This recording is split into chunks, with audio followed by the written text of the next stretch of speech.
Hello viewers, welcome back to our channel. Today in this lecture we will discuss exponential and circular functions of complex numbers. Students, you know that this series 1 plus x square by 2 factorial plus x cube by 3 factorial is convergent for every real number x. Okay.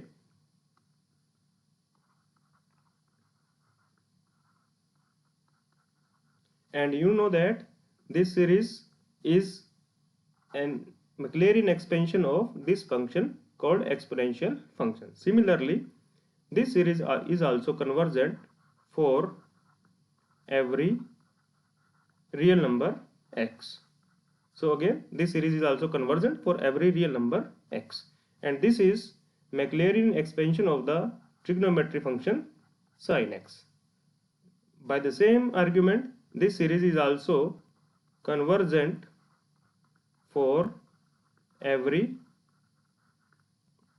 x belongs to x real number, and again this is a Maclaurin expansion of the trigonometry function cos x. So what is the question here, that what happens when x is a complex number? Okay, so the answer is that again the right hand side is convergent if x is a complex number.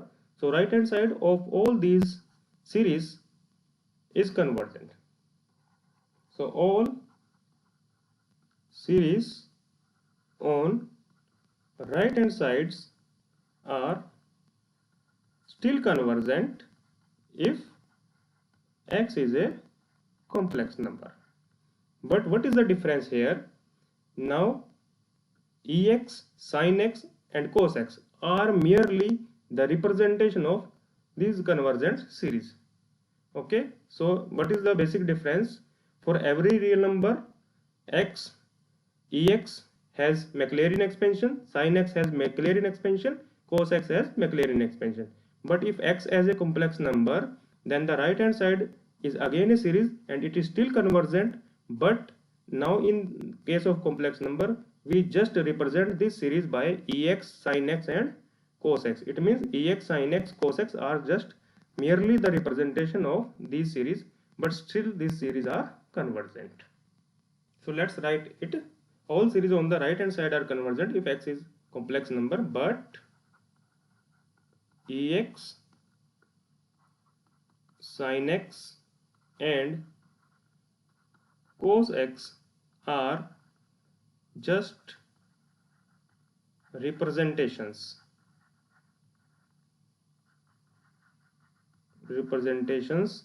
of series. Call this 1, 2 and this 3. 1, 2 and 3 respectively. So this is all about the exponential, sin x and cos x for a complex number. Now we will actually show that if x is a complex number, then these series on the right hand side are convergent. So what is next exercise? We will show that if x is a complex number, then ex is a convergent series. So let's prove this exercise. If x is a complex number, then the series at number 1 is a convergent series for e raised to power x.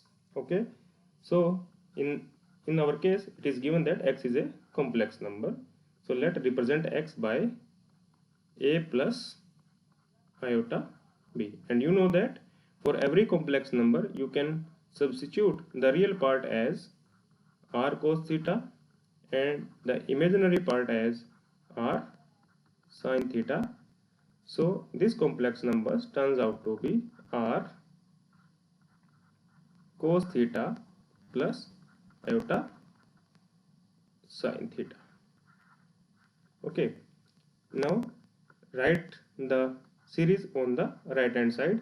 1 plus x square by 2 factorial plus x cube by 3 factorial and so on. So substitute the value of x here. 1 plus r cos theta plus iota sin theta. So next is x square, that means r square, x square by 2 factorial, so factorial here, cos theta plus iota sin theta square. Likewise continue like this. So now separate the real and imaginary parts and apply DeMoivre's theorem. So first we apply DeMoivre's theorem, then we will separate the real and imaginary part. So when we apply this DeMoivre's theorem here, then these turns out to be cos 2 theta plus iota sin 2 theta, and similarly we have in the next expression r cube by 3 factorial cos 3 theta and sin 3 theta. Okay, so now you can separate the real and imaginary parts. Okay, so 1 plus r cos theta, so next term will be r square by 2 factorial cos 2 theta. Similarly the next real part will be r cube by 3 factorial cos 3 theta. So this is first half of this series plus iota r sin theta. Let me correct it.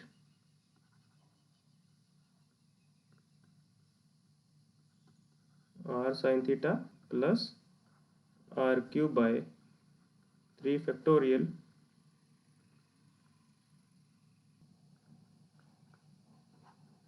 r square by 2 factorial sin 2 theta plus r cube by 3 factorial sin 3 theta and so on. Okay, now consider these two series in the bracket separately. So if we consider this series 1 plus r cos theta plus r square by 2 factorial cos 2 theta plus r cube by 3 factorial cos 3 theta and so on. So this series is strictly less than 1 plus r plus r square by 2 factorial plus r cube by 3 factorial and so on. Okay, and you know that the series on the right hand side of this expression is always convergent for every real number r. This series is convergent for every r, for every r. Okay, so for every real number this right hand side is convergent. Okay, so that's why the expression on the left hand side is also convergent for every real number r. Okay, similarly the expression, second expression 1 plus r, sorry, let me correct it. The expression in the imaginary part r sin theta plus r square by 2 factorial sin 2 theta plus r cube by 3 factorial sin 3 theta. This series is again convergent by the same logic. So it means this portion is convergent and this portion is convergent, therefore this side is left hand side is convergent. And what is this? This is the expression for e raised to power x when x is a complex number. So in this way you can see that if x is a complex number, then still ex has a representation and this series is convergent. So now we prove our next exercise that e raised to power x plus iota y can be represented as e raised to power x into cos y plus iota sine y. So we have seen that if z is a complex number, then e raised to power z has this expansion,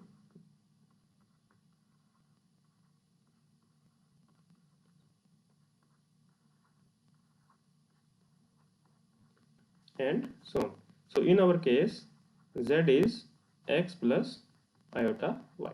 So substitute the value e raised to power x plus iota y is equal to 1 plus x plus iota y plus x plus iota y